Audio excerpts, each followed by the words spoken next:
and jet ball. Move your body to the beat. Piernita para aquí. What's going on, guys? This is Junior. We got Ben over here. He's upgrading. He's a refrigerated student that is now upgraded. He's done with all his training. I'm just here to, to ask him a few questions, how his training went and whatnot, and why he's here. So, the first question I want to ask you is, when did you first come to Prime? I came to Prime, if I'm not mistaken, I came to Prime in the beginning of March or end of February, somewhere around there. End of February, okay. Beginning of March. So roughly what? March, April, May. 3 months, I think. About 3 months, okay. So 3 months, and like I said, everybody's different on the training and whatnot. So tell me a little bit about PSD, man. How'd that go? How long were you out on the PSD? Well, the PSD, I was out for about a month. But the timing on the PSD depends on a lot. It depends on how fast you learn the list. It depends on what your trainer wants to do. I asked my trainer, and personally he told me that he likes to keep his students out for a long period of time. I personally don't care for that unless you're really going to teach him valuable skills that are going to help him get into TNT much easier, rather than just having him drive and you watch him drive, you know what I mean, and him learning the list and just all of a sudden take your test and then boom, it's like you're a truck driver, when it's really not like that, it's not. Yeah. And then the trainer finds himself in a situation where he's constantly waking up, constantly worried, constantly sleep deprived, extremely frustrated because of it with the student, just because he didn't teach him some, how would I say, he didn't lay down the foundation for actually being a truck driver, you know what I mean? Although he spent a month with me, he just didn't use his time very well, and that's just a big part of what I've seen and learned, is that's a really big part of this industry, how you use your time. Okay.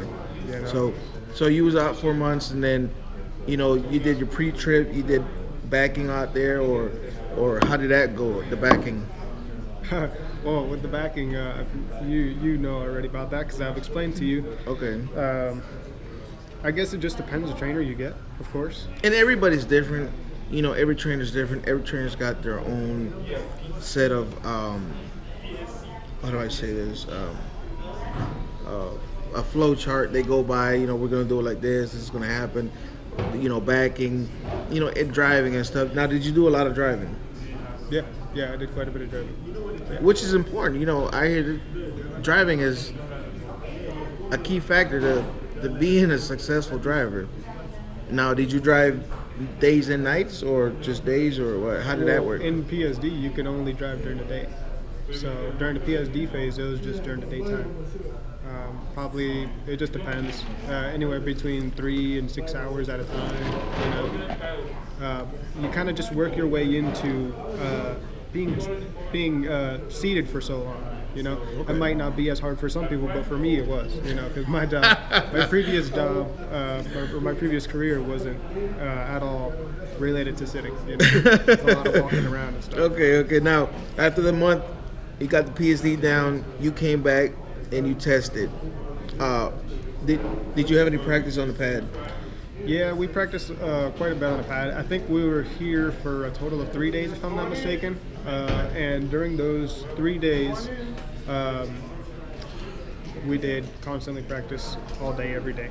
Now, during the PSD phase, where he was supposed to also teach you how to back, to where once you get here, you don't have to waste time teaching the student, as much. You might be a day on the pad just for him to kind of look at the pointers and stuff and understand what he's got to do, because he should already have backing down by the time he's done with PSD. But like I said before, all he taught me was how to drive, so that's one thing I didn't like. Okay. And he knew that. He had a list, and he's like, oh, we've only backed once or twice. We really should do some more of that, but he never got to doing it. All right. And then you took the test. How did the test go? Basically, the test, I felt more like a robot. You know what I mean? It's just like he would be like, do. No, I mean like there's CDL test. You know, when you finally took the exam with the examiner. Yeah, being Oh, with the okay. examiner. Yeah, okay. My bad. It was almost robotic, you know, because we practiced those same moves so many times that it was just like second nature. You know, all you can remember is being on that pack. You know what I mean? And looking at those cones and knowing exactly where to stop. There's that dolly leg that you're looking for. You know what I mean? You're gonna stop right there. You're not even conscious of where you're moving. You're just looking at the key points. You know what I mean? That cone.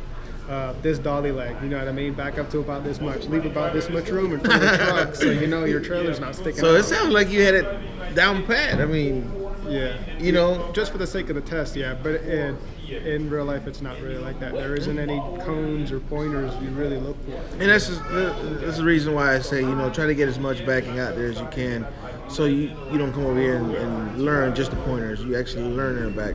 But you know, everybody's different, and you know, I'm doing these videos so people can see different points of views. You know, his. And then we have Johnny's, and you know, other people, John Quavia's video. You know, so this is Ben's experience.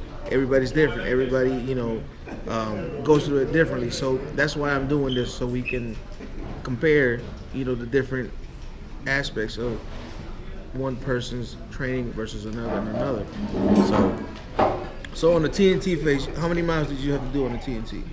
TNT phase, they said, I think it was like 7,000 miles or something like that. Or no, I think that was for PSD. I think it was like 30,000. 30,000, okay. With between you and the trainer. So I didn't even look at my mileage, honestly. You know, I wasn't paying attention to that. I told him straight out the door, you know, I was like, I'm in no rush to leave the truck. You know, I'm here to learn, you know, and however long it takes to learn, that's just what we're going to do. You know? And that's good, you know, because, you know, again, everybody's different. You know, everybody's mindset is different. You know, some of these guys are rushing to get their own truck. It ain't about rushing to get your own truck. You can have 100,000 miles under your belt. That don't mean you know anything, you know. So, you know, he told him, he said, look, I want to learn this. You know, I want to learn this. I want to get it right, and I'll do whatever, you know what I mean? And that's what he told him. And, you know, how long was you out? How many months or how many weeks was you with the trainer, the TNT phase? The TNT phase, I was out for 2 months. All right, 2 months. Yeah. You know, that's not bad. 8 weeks. 8 weeks, he's here, and you are upgrading. What kind of truck are you getting? Yeah, I'm getting the same thing everybody's got, Freightliner. Yeah. There are other trucks out there, you know, but there are pros and cons to each and every company you get, you know. Like, for example, I was talking to my uncle, he's a truck driver, and he's got a Freightliner. And he says the reason why he chooses Freightliner and likes Freightliner is because the parts are cheaper. And, for example, you go to TAs or Petros, their technicians there are certified to work on them, you know? So you don't have to go to a dealership, necessarily a Freightliner dealership, to get your motor worked on or any other part that's covered under warranty. Another thing is that they're very prevalent. You know, you could find the dealerships, they're all over the place. Yeah. That's a workhorse. You come here to work, not to look good. Yeah. So that's good, you know. And is it a manual or automatic? It's a manual. Yeah, I trained in an automatic, yeah, by the way. What? Did you want an automatic? It doesn't matter. Whether it was automatic or manual, it didn't really make a difference to me. I kind of do like the manual, but I do kind of like the manual a little bit better just because of the fact that you feel like you got more control over the machine, you know, whereas automatic, sometimes the RPMs are just through the roof. You feel like you're going to blow the motor. And really? Yeah. I've never driven, I mean, wait, have I driven an automatic? Maybe I did, but I don't remember it. Oh yeah, I did wheeled out Hollis, and I feel like I didn't have any control, and that's why I didn't like it myself. But I heard, you're not the first one that said that. I've heard from other people saying that the RPMs shoot up through the roof, and it's crazy. And you're right, man. I feel like you got more control in the manual, so you know that's a good thing. And another question people may have is, are you doing company or lease? Oh, definitely a lease. Definitely a lease. So he knew he was going to lease. It sounded like from the beginning. Yeah, yeah. Even before I got here, I did quite a bit of research. I've also, of course, used your channel as a source of research. And I definitely decided to go lease. I feel personally that trucking and having your own LLC or business, which is essentially what leasing is, I felt from the get-go that is a part of trucking. Like truckers just own their trucks, or they have greater authority over their trucks other than just a company driver. You know what I mean? Because I felt like if I was going to be a company driver, I just might as well have stayed at home and made about the same amount of money, doing what I was doing, fixing cars. So. Okay, all right. So that's good. That's good. And what made you want to come to Prime? Why Prime? Why I chose Prime? I chose Prime because not only all the good reports that everybody has for Prime, I do understand that it is definitely a good place to start for beginners. Not necessarily saying that just because you're a veteran that you shouldn't come here, or veterans just leave. There's a lot of people that are veterans and they stay here 2 million miles and still driving, their trucks around. But I had a choice between this and Schneider, and I just chose this just because they're flawless reports, really, of just backing their word, being what they say they are, and just taking care of you, overall. As long as you play your cards right and you play nice, they'll play nice.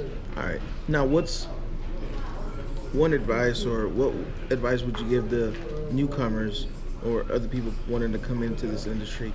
Like maybe as far as resources, where did you get your information from, or what helped you get to this point?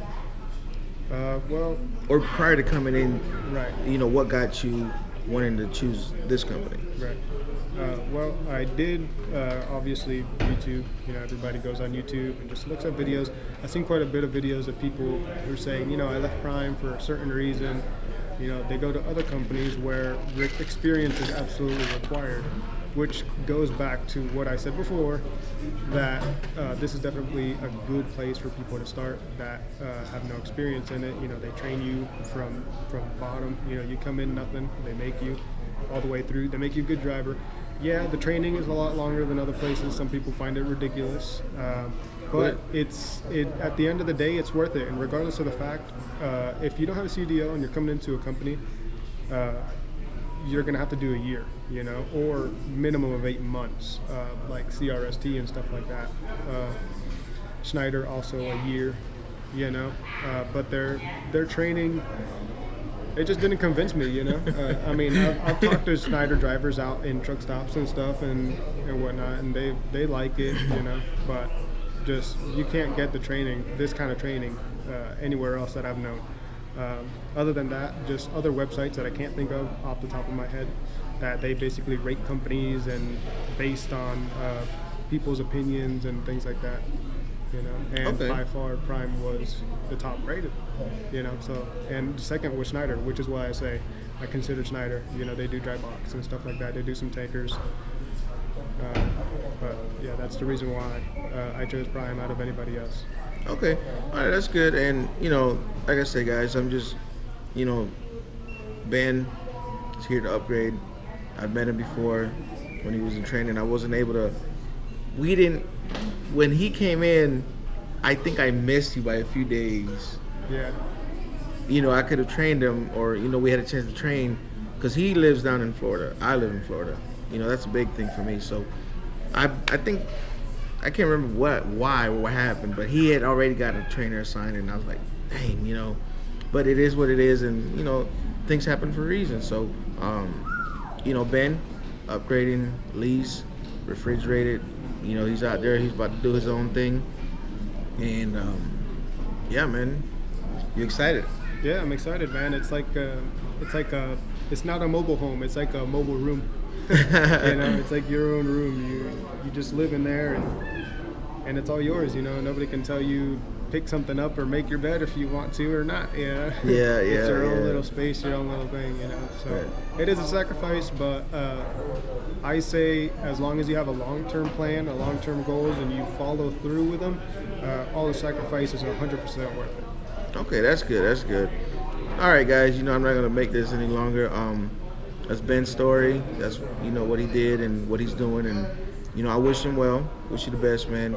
And congratulations on the upgrade, because some people don't even make it to that, man. Yeah. It is what it is. That's the truth. That's the truth, man. So, all right, guys. This Ben upgraded. He's doing his thing now. Bitch, I wanna party like Chris Farley.